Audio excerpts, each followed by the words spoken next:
5 penyesalan orang sudah mati. Kenapa Ustaz sebut angka 5? Karena rukun Islam 5. Kenapa gak pakai rukun iman? Iya juga ya. Tapi payah saya nyebutnya begini. Ada 5 supaya Bapak Ibu pulang mudah ngingat. Saya termasuk penceramah yang tidak pandai ceramah ngalor ngidul. Ada orang ngomong bisa semua dia bahas. Dari Donald Trump sampai Donald Bebek bisa dibahas. Saya tidak pandai. Yang pertama, orang mati menyesal karena tidak bersedekah. Yang kedua, lau kunna nasma'u, andai kami mau mendengar, au naqilu, kami mau berpikir, kami tidak akan menjadi penghuni neraka sa'ir. Ada neraka jahanam, ada neraka sakar, ada satu khusus neraka namanya neraka sa'ir. Dan itu ditempati hanya orang-orang spesialis tidak mau mendengar pengajian. Dan masyarakat Bandung sudah selamat dari neraka sa'ir ini insyaallah. Yang ketiga, siapa itu orang yang menyesal? Mereka yang terbaring di rumah sakit, di ruang ICU. Suara azan sayup-sayup masuk ke celah-celah jendela. Hayya 'alas shalah, menetes air matanya. Kenapa? Karena dulu waktu sehat orang azan dia laga ikan cupang. Orang azan dia tetap main game online PlayStation, bahkan mengejek-ejek orang sholat. Hayya 'alas shalah, kamu aja duluan lah. Padahal mestinya dia katakan la haula wala quwata illa billah. Tapi sampai masanya dulu kau berotot tegap, tapi akhirnya kau seperti bunga mekar, layu, kuning, mati. Berapa banyak dulu yang berotot tegap, sebelah kiri tatu ular kobra, sebelah kanan singa. Sekarang begitu keriput, kucing kena minyak. Mana suaramu yang menggelegar dulu? Mana kumis tebalmu dulu? Nanti saya cerita kumis yang berkumis tersinggung. Mana badanmu yang tegap dulu? Yang tegap tersinggung. Lalu yang mau saya omongin apa? Tidak ada, keperkasaan hilang, tak bermakna. Tapi kalau pernah kau bawa kakimu ke masjid sholat berjamaah, wa naktubu ma qaddamu wa asarahum, kami tulis langkah-langkah tapak kaki mereka. Setiap langkah, langkah pertama mengangkat derajat, langkah kedua menghapuskan dosa, langkah ketiga menghapus dosa, langkah keempat mengangkat derajat. Ini orang-orang yang di atas ini kenapa derajatnya naik? Karena mereka berjalan kaki datang ke masjid. Karena jalan kaki itulah terlambat maka naik ke atas. Tapi ada orang-orang yang menyesal di akhirat. Kenapa? Bolak-balik teriakan Allahu Akbar, memanggil tapi dia tidak mau datang. Allahu Akbar, Allahu Akbar. Yang disalahkannya malah imam. Kamu kenapa enggak ke masjid? Imamnya lagunya terlalu slow. Akhirnya datang imam metal. Allahu Akbar, Allahu Akbar. Tetap juga dia tidak datang. Kenapa? Karena memang hanya mencari-cari alasan. Beragama mencari kebenaran, bukan mencari pembenaran. Tapi cerita masalah sholat berjamaah di Jawa Barat, mubazir. Cerita masalah sholat berjamaah di Bandung, mubazir. Bandung lautan jamaah, ramai melimpah ruah. Kalau mau lihat istiqomahnya, besok subuh foto gambar masjid masing-masing, like and share. Foto yang hari ini dari atas, dari depan, dari belakang. Besok subuh foto juga. Lalu besok buatkan gambar banding sebelum setelah. Ustadz ini mengkerdilkan kami. Tidak, ini negerinya para ulama. Banyak ulama-ulama, kiai-kiai, ulama besar datang dari sini. Maka insya Allah kita diberikan istiqomah sholat berjamaah ini insya Allah. Laki-laki yang sholat berjamaah itulah laki-laki yang soleh. Sedangkan laki-laki sholat di rumah, laki-laki solehah. 4. Siapa yang menyesal? Orang menyesal nanti mati ketika hidupnya la yadkhulul jannah, tidak masuk surga. Siapa itu? Qati'ur rahim, orang yang memutus tali silaturahim. Alhamdulillah kita sambung tali silaturahim. Subuh ketemu, zuhur ketemu, asar ketemu, maghrib ketemu, isya ketemu. Loh, kok ketemu terus sama ente di masjid ini? Nah, wong saya tinggal di sini, rumah saya dekat dari sini. Alhamdulillah. Tapi ada orang yang rumahnya jauh, tetap istiqomah ke masjid. Di Mesir, di tepi-tepi dinding masjid disediakan kursi. Kursi 2, 5, 3, 4. Untuk apa? Orang-orang yang tua dibawa oleh anaknya dengan kursi roda, didudukkan. Qad qamatis salatu, qad qamatis salah. Allahu akbar, Allahu akbar, la ilaha illallah. Mereka mesti dibawa bersilaturahim. Sebelum sholat salaman. Apa kabar Bapak? Sehat. Di mana sekarang keadaannya? Alhamdulillah. Anak-anaknya sehat, sehat.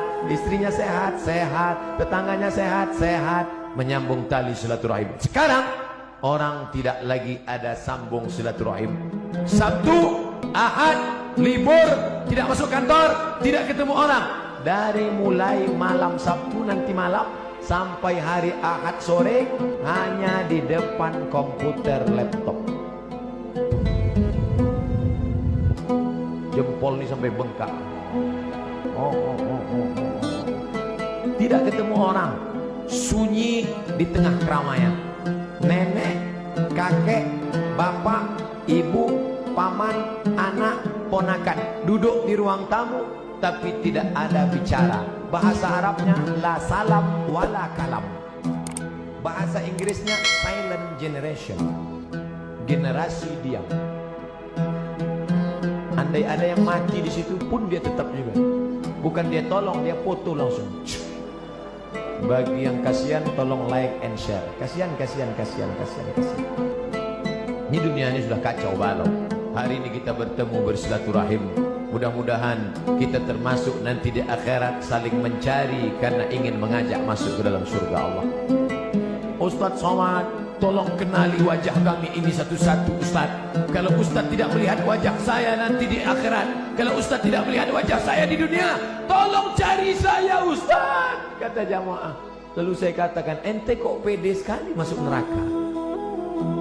Jangan-jangan kau lebih dulu masuk surga daripada aku 100.000 tahun perjalanan saudaraku. Sampai di surga ketika saya tanya, ya Allah, mana anak-anak muda Bandung? Kata malaikat, mereka di VVIP, very very important person. Bersama malaikat dan Nabi Muhammad sudah menunggu ente 100 tahun yang lalu. Yang saya panjang hisapnya, perhitungan saya panjang lama. Kenapa? Karena banyak silap dan salah. Berapa banyak ibu-ibu yang marah. Kenapa? Karena sopnya terganggu dengan lewatnya pasukan brigade berbaju hitam tadi. Sahabat UAS, ujian akhir semester. Berapa banyak orang-orang yang teraniaya, yang sakit hatinya tersinggung.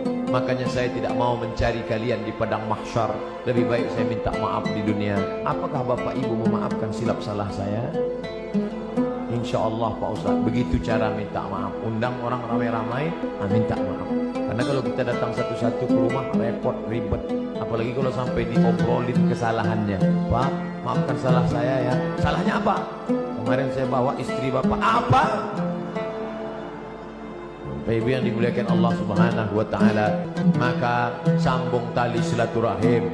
Apalagi ini bulan Rajab. Habis ini bulan Sya'ban, habis Sya'ban Ramadan, sambung tali silaturahim. Biasanya tradisi kita dimanapun di Indonesia, di Jawa, di Sumatera, di Kalimantan, di Sulawesi, di Papua, kaum muslimin muslimat mengumpulkan tetangga, sahabat, kerabat, semuanya diberi makan. Habis makan minum, habis minum snack, habis itu cuci mulut, habis itu kata sambutan. Bapak ibu saudara sekalian, anak-anak yatim menghadapi bulan suci Ramadan ini, maukah bapak ibu memaafkan saya? Tetangga yang sudah kenyang pun mau. Menunggu Ramadan baru minta maaf, menunggu Idul Fitri baru minta maaf, masalah. Karena kalau sampai kita mati menghadap Allah Subhanahu wa ta'ala dalam keadaan membawa silap dan salah, termasuk penyesalan. Menyesal kenapa aku tidak minta maaf dulu di dunia. Menyesal. Suami-suami, minta maaflah kepada istri kalau memang silap dan salahmu banyak. Tidak perlu malu. Mama, aku minta maaf padamu. Kenapa Pak? Aku sudah nikah sendiri. Banyak bapak yang ketawa, tapi ibu, nauzubillah. Bapak ibu yang dimuliakan Allah. Yang terakhir, apa yang disesali manusia? Yang disesalinya adalah karena dia tidak pernah berdakwah. Hidup pernah, kaya pernah, berkuasa pernah, tapi berdakwah tidak pernah. Dakwah itu ceramah Pak Ustadz, bukan. Ini yang perlu diluruskan. Ada orang memahami dakwah itu ceramah. Gubernur nggak perlu ceramah. Kenapa? Sudah ada Ustadz Somad ceramah. Tapi gubernur dakwahnya apa? Membangun lokal untuk orang anak-anak usia sekolah. 7,2 juta. Jawa Barat penduduknya 48 juta. Anak usia sekolah 7,2 juta. Tidak bisa sekolah karena tidak ada lokal. Tapi ketika ada kekuasaan di tangan, menjadi gubernur, bisa dibangun sebanyak sekian ribu lokal. Akhirnya sekarang anak usia tamat yang bisa sekolah dari awalnya 800.000 orang menjadi 2 juta orang bisa tamat. Kenapa? Dakwah dengan kekuasaan. Allahu Akbar. Oleh sebab itu maka berdakwahlah. Saya kebetulan dakwahnya cuma bisa ceramah dengan lidah. Bapak-bapak dari Polda, bapak-bapak dari Polresta, mereka nggak ceramah. Bapak-bapak kepolisian tidak perlu ceramah, cukup dengan pakai seragam datang ke masjid. Anak-anak muda termotivasi. Bro, lihat tuh Pak polisi aja ke masjid, masa kita nggak ke masjid? Iya juga ya, kata mereka. Tentara-tentara cukup dengan seragamnya. Allahu Akbar. Orang takut. Siapa yang ngejek-ngejek orang sholat yang di internet itu? Siapa yang berani ngejek orang sholat di internet? Kalau sudah polisi tentara ke masjid sholat berjamaah. Dakwah dengan perbuatan. Lisanul hal, perbuatan absah min lisanil maqal, lebih menyentuh, lebih sampai ke hati daripada ucapan. Saya lemah, hamba Allah yang dhaif. Hanya ceramah dengan khutbah, dengan seminar, dengan simposium, dengan lokakarya. Tapi ada orang yang bisa berceramah dengan kekuasaan. Kita yang tidak punya kekuasaan bagaimana? Pilih orang yang punya bakat politik untuk memperjuangkan nilai-nilai Islam di tengah masyarakat.